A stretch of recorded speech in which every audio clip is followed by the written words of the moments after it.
Hello కక్క, నేను మళ్ళీ వచ్చిన కంటిన్యూ చేద్దాం. ఇక మీకు ఇందాక చెప్పినా కదా ఇక్కడ లైవ్ లో ఒకటి జరుగుతుంది అనేది, మనం దగ్గరికి వెళ్ళి అయితే తెలుసుకుందాం రండి. వినాయకుని దగ్గరికి వచ్చినాక అందరికి ఫోకస్ అయ్యేది ఆ పైన ఉన్న విగ్రహం అండ్ శివుడు ఒక బండకి చుట్టుకున్నట్టు సంథింగ్ ఉంది కదా, అదేంటో నాకు అంతగా నేను అడగలేదు, తెలియదు కూడా. సో మీకు ఎవరికైనా తెలిసింటే కామెంట్ అయితే ఇక్కడికి రాని వాళ్ళు వినాయకుని అయితే దగ్గర నుంచి అయితే చూసేయండి, డెకరేషన్ ని, లైటింగ్ ని, మొత్తాన్ని. సో నేనైతే ఒక సెల్ఫీ వీడియో అయితే తీసుకున్నా, మీరే చూడొచ్చు ఎంత క్లియర్ గా ఎంత నీట్ గా వచ్చిందో. సో మీరు కూడా మొత్తం చూసుకోవచ్చు ఈ యాంగిల్లో.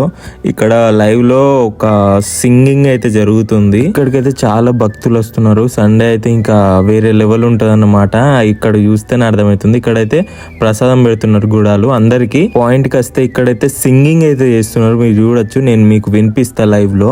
నెక్స్ట్ షార్ట్ వీడియోతో మళ్ళీ కలుద్దాం. అంతవరకు కొత్త వాళ్ళు ఎవరైనా ఉంటే ప్లీజ్ డూ సబ్స్క్రైబ్. మీరే నా సపోర్టర్లో గుర్తుపెట్టుకోండి. గణపతి డే 6 బ్లాగ్ అయితే రిలీజ్ అవుతుంది.